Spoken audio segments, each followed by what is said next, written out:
So আপনাদের মধ্যে অনেকেই জানেন না ইউটিউবের অ্যাডভান্স ফিচারটা ডিসেবল হয়ে গেলে আবার কিভাবে পুনরায় অন করতে হয় বা 1 মাসের আগেই কিভাবে অন করবেন সেটাই আমি আপনাদের আজ শিখিয়ে দেব।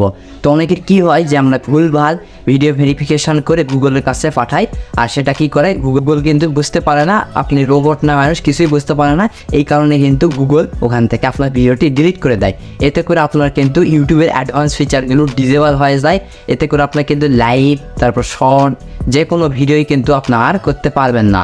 যেমন করে আপনাকে লাইভে যেতে পারেন, তো লাইভে যেতে পারবেন না, শর্ট ভিডিও আপলোড করতে পারবেন না, লং ভিডিও আপলোড করতে পারবেন না, এবং কমিউনিটি গাইডে যেসব পোস্ট হয় সেসব পোস্টও করতে পারবেন না। তা এত কিছু আমরা কিন্তু হারাবো একটা, যেটা আমরা কখনোই চাই না।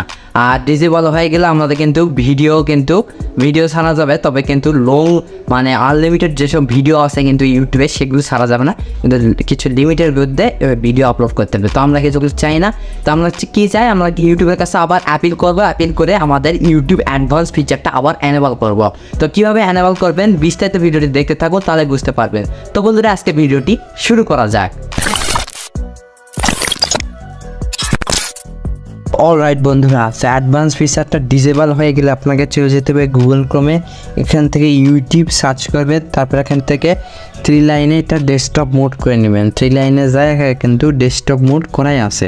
তারপর আপনারা চলে যাবেন আপনাদের চ্যানেলে, যাদের অ্যাডভান্স ফিচারটা ডিসেবল হয়ে গেছে আমি সেই চ্যানেলে চলে যাচ্ছি। তো এখান থেকে আপনারা কী করবেন, এখান থেকে আপনারা আপনার লোগোতে টাচ করবেন, এখান থেকে ভিউ ইউর চ্যানেল এইখানে একবার টাচ করবেন। তারপর এখান থেকে দেখুন কাস্টমাইজ চ্যানেল, তো কাস্টমাইজ চ্যানেলের পর ট্যাপ দিয়ে ধরে রাখবেন, এখান থেকে ওপেন ইউর নিউ ট্যাব এইখানে টাচ করবেন। তারপর একটা নিউ ট্যাব ওপেন হবে, তারপর সেই ট্যাবে চলে যাবেন। তো আমি সেই ট্যাবে চলে আসছি। তারপর এখান থেকে নিচের দিকে দেখুন সেটিংস আইকন আছে, তো এই সেটিংস আইকনের উপর একবার টাচ করবেন। তো সেটিংস আইকনে টাচ করার পরে আপনারা যেখানে আপনাদের ফিচারটা থাকে সেখানে চলে যাবেন। চ্যানেলে গেলে এখান থেকে ফিচারে চলে আসলাম। তো দেখুন আমাদের কিন্তু এটা ডিসেবল করে দিয়েছে। এইবার এখানে দেখুন একটু জুম করে আপনারা দেখাই, এখানে দেখুন অ্যাপিল বলে একটা অপশন আছে। তো এই অ্যাপিলে তাদেরকে মানে আপনাদের মিস্টেক হয়ে গেছে এমন একটা কথা আপনাদের লিখে তাদেরকে সেন্ড করতে হবে। আমার ভিডিও ডেসক্রিপশন বক্সে এই লাইনটুকু আপনারা পেয়ে যাবেন, এখান থেকে এটা কপি করে এখানে আসে জাস্ট পেস্ট করে দিবেন। এখান থেকে আমরা অ্যাপিলের উপর টাচ করলাম, তারপর দেখুন অ্যাডভান্স ফিচার অ্যাপিল, তো এখান থেকে যে অ্যাপিলেরটা কপি করবেন সেটা এখান থেকে আমরা পেস্ট করে দিচ্ছি। তারপর এখান থেকে দেখুন সাবমিট বাটন আছে, এখান থেকে সাবমিটের উপর টাচ করে দিবেন। তাহলে যদি আপনাকে 24 ঘন্টার মধ্যে জানিয়ে দেবে যদি আপনার এটা আবার ফিচারটা এনেবল করা যাবে কি না, আর না হলে আপনাকে অপেক্ষা করতে হবে 1 মাস পর।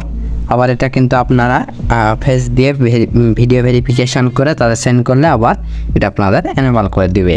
তো আমরা এটা দিয়ে হয়ে গেল, এখান থেকে আমাদের সাবমিট বাটনে টাচ করে দিব, আর এখান থেকে 24 ঘন্টার জন্য এটা ওয়েট করবো। তো দেখুন এখান থেকে পেন্ডিংয়ে চলে গেছে, তা এটা আপনাদের রিভিউ করবে যে আপনার মিস্টেক হয়ে গেছে ভুলবশত, তো এটা রিভিউ করবে। রিভিউ করে আপনাকে একটি ইমেলের মাধ্যমে জানাবে যে আপনার এটা মানে অ্যাডভান্স ফিচারটা দিবে না 1 মাস পরে দিবে।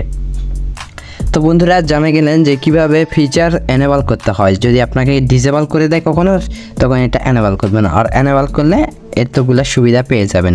আপনারা জানেন এনেবল করলে কি কি সুবিধা এখান থাকে, আপনারা একটু পড়ে নেবেন।